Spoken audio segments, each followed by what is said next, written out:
hobbyists, welcome to Prime for Battle. Today I'm bringing to you Abraxia, Spear of the Everchosen. I'm going to show you how I brought mine to the tabletop with some effective and efficient techniques to help you get yours battle ready and get it out on the tabletop. You can see the paints I used on the screen. Without further ado, let's jump in. I used a Chaos Black base coat and I started with a dry brush of Dawnstone. I went fairly heavy with a dry brush over the entirety of the model. Now this includes the mount, but also Abraxia herself and the shield. I did it in sub-assemblies in those 3 parts. From there, I've done Corax White, but just picking out the raised areas that are catching sort of direct sunlight. So leaving some of the more underbellies, underside of the arm, under the neck, etc. as the grey.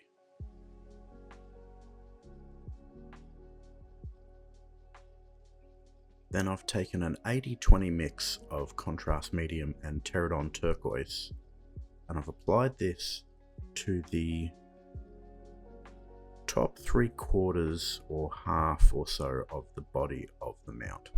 So sort of from the knees up the thighs, all of the chest area, the top side of the tail, the upper arm, and then I've taken pure Pterodon turquoise and applied it just to the very top areas of this. Then quickly wash out your brush and then just drag that Pterodon turquoise a little bit further down, just to sort of spread that out and create a bit of a natural sort of blend kind of.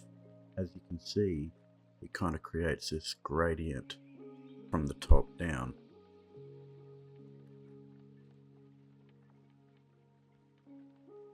Now I'm going to take some Gut Ripper flesh and apply this to the lower half of the body. So the feet from the sort of knee down, the wrist and hands, the underside of the tail, the neck, the belly, etc. This kind of lines up with box art reasonably close, but is a nice sort of vibrant green.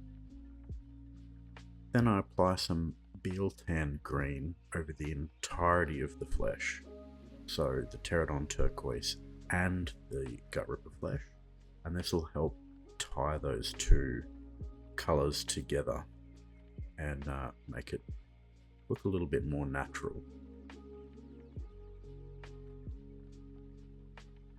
Then as a final step on the skin, I take some Ogren Camo, just dry brush that over the entirety of the skin again. That'll just help catch some of the edges and apply a nice little sort of highlight to some of those scales and bony ridges of the flesh. Now we're going to move on to some of the other details. In this step we're using Garagax Sewer to do the leather straps that are holding the harness onto the mount, and also some of the leather strapping and stuff on Abraxia herself.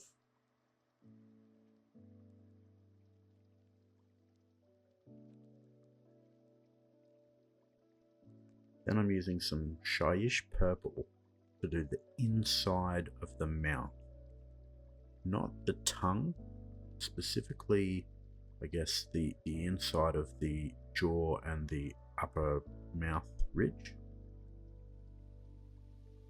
And then we're going to use some Volupus Pink for the tongue itself. One of my favourite colours for tongues. It's a nice vibrant pink, and the dry brush from earlier will help bring out some natural highlights and shades on the tongue.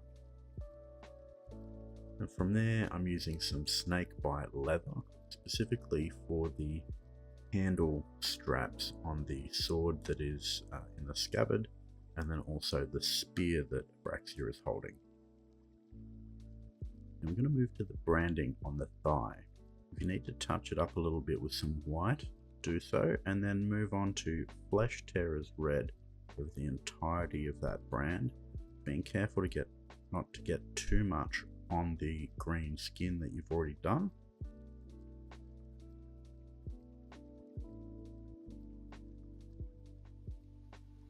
Then we're going to use Wild Rider Red. We're going to apply this fairly thinly over just the ridges of the brand.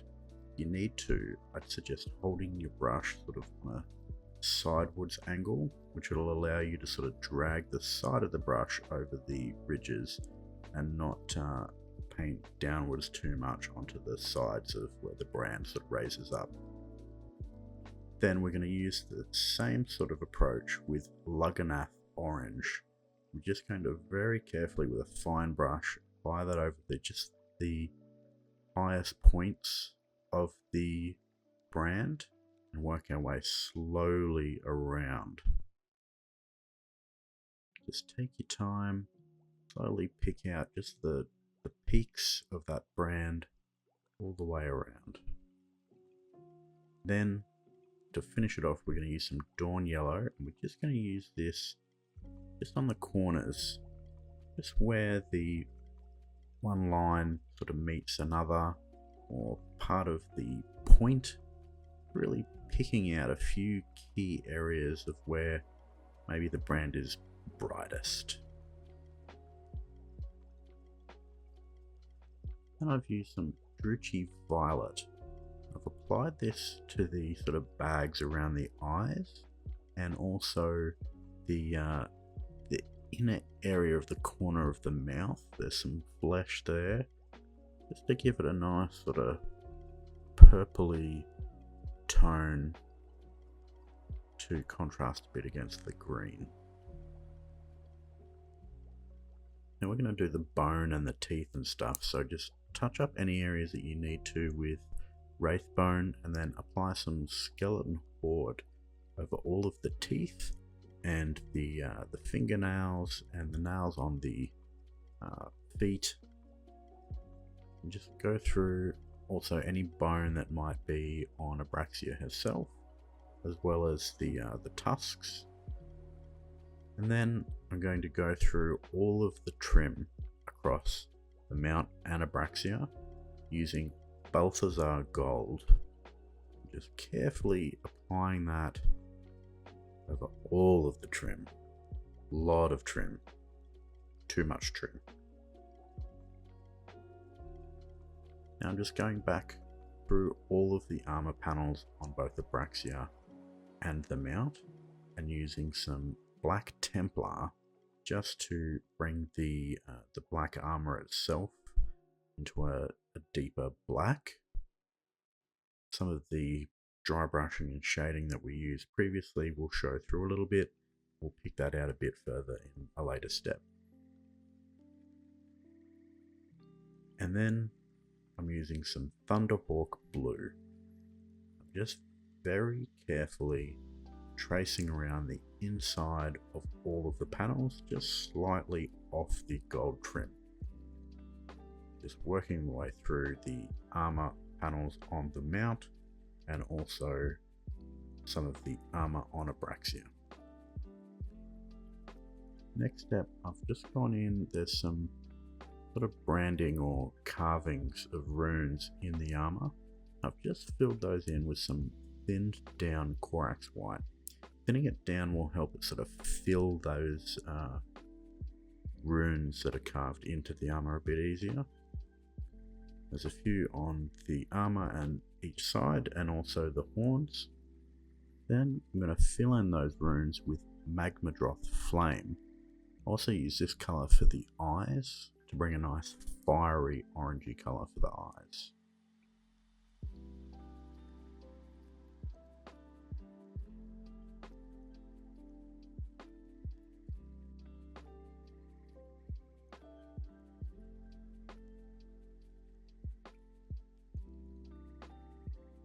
Now over the ridges of the horns, I'm going to use some Karak Stone just to smooth out that bone color a little bit.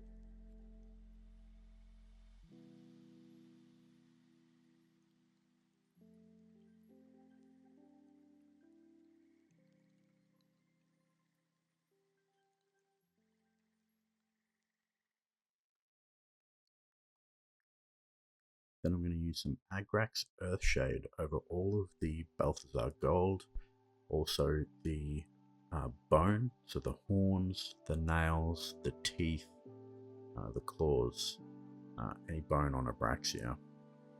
This will just bring it back to an earthier, worn tone. Just to add a little bit of extra to the panel lining that I did, I'm going to use some Fenrisian Grey, and I'm just going to apply that to the corners and the points of that panel lining. Just picking it out as sort of like a bright spot just in the sharp edges, particularly on points and where the angle changes on that panel lining.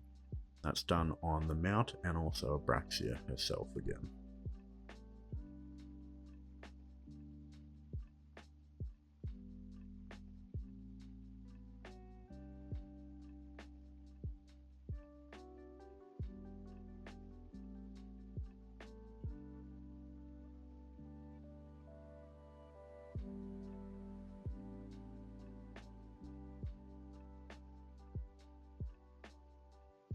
I previously left the dry brushing on the cape. Now I'm just applying Flesh Tearers Red over the entirety of that cape.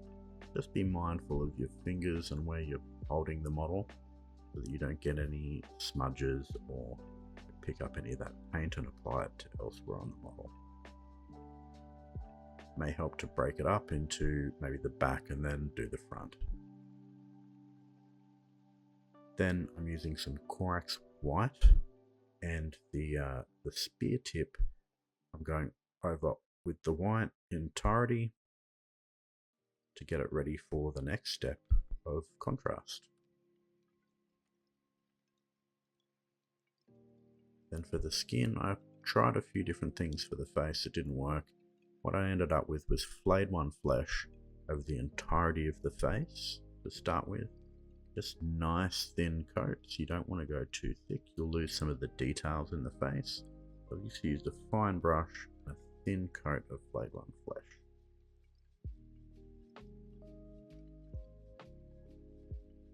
Then while the face is drying properly, I've gone over the scales on the shoulder with Volupus Pink. Over the dry brushing, this gave some nice tone variation in those scales. It kind of pops nicely on the shoulder.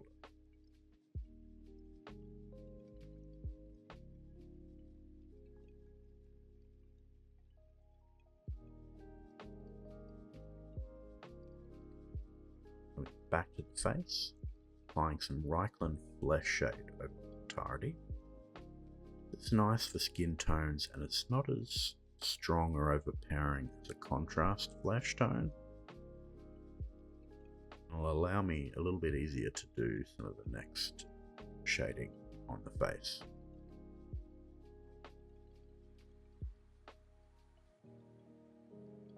Face dries again, applying Imperial Fist to the entirety of the spear tip, including the flame.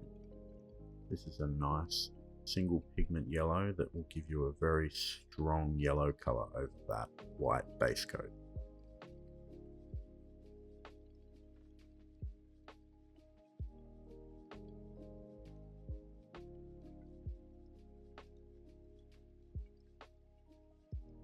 Back to the face again, I'm just applying some Carroburg Crimson in various areas around the face, particularly focusing on the rune shoved into her forehead, around the eyes, the cheeks, the nose.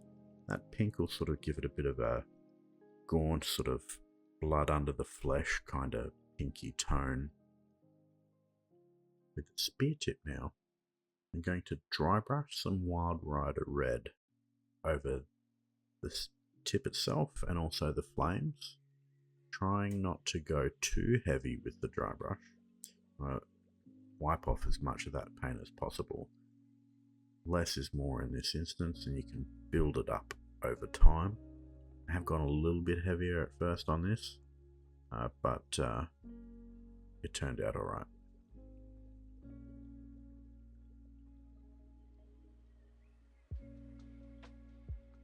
Then over the Wild Rider, I've used some Fire Dragon Bright. a bit more of a brighter orange, for lack of a better term. And again, just lightly apply that over the entirety of the spear tip and the flames itself. Then I'm coming back very lightly with some Abaddon Black dry brushed. Now this will give it this sort of burning look. You want to definitely wipe as much of that black off as possible and just start very light and build it up slowly. Don't want to go too heavy with this, and you can come back in with a fine brush and just pick out some particular lines and points that you want to darken up a bit.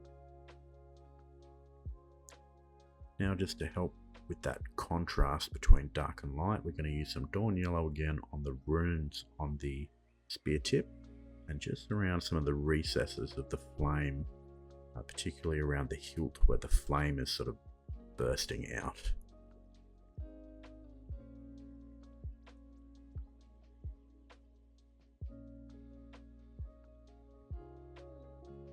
I'm just going to use some Iron Breaker on the chainmail, particularly around the waist, the elbow joints, the backs of the knees, under in the armpit area. There's a few areas of that chainmail. We're using Iron Breaker to sort of really pick it out.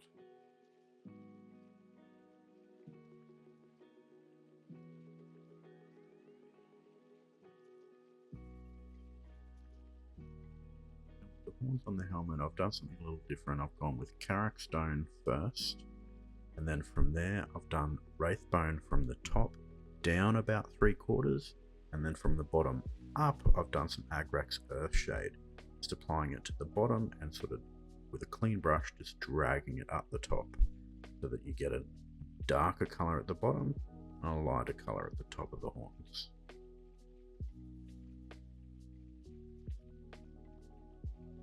Now we're going to breeze through some different dry brushing layers on the base, starting with a black base coat. We use some Rhinox hide and apply that over the entirety of the base. I've applied some texture here just to hit that all at once. Then I've moved on to Doombull Brown and lightly dry brush this over again the entirety of the base. Then I've used a very light dry brush of Tau Light Ochre. I've gone a little bit heavier with the colour on the stone that the mount is standing on.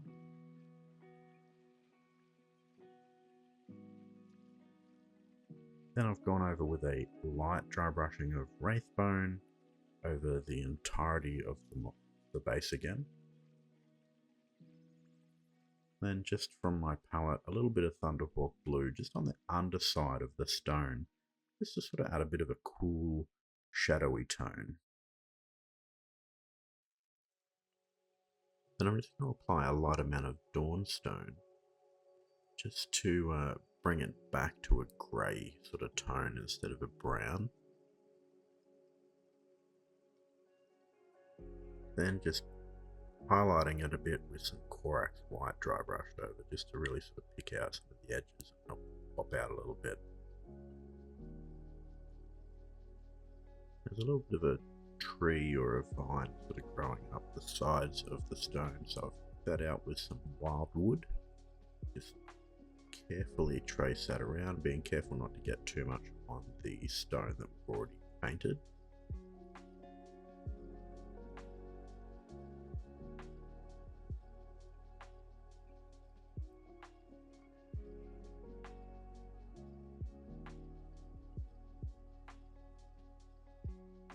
In the back corner there's a little helmet sort of buried in dirt. I'm just going to use some Brass Scorpion to paint that.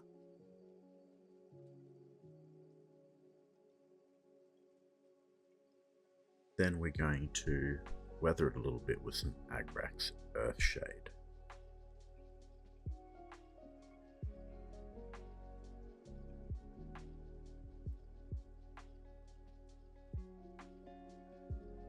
And there we have it, Abraxia, Spear of the Everchosen, finished. What a fantastic model. As soon as I saw this teased a few months ago, I knew I was going to have to paint this one at some point. Just oozing with style. Very cool model. Very fun to paint. And I hope you enjoy. As always, if you could like and subscribe, it'd really help. And I'll see you next time. Bye for now.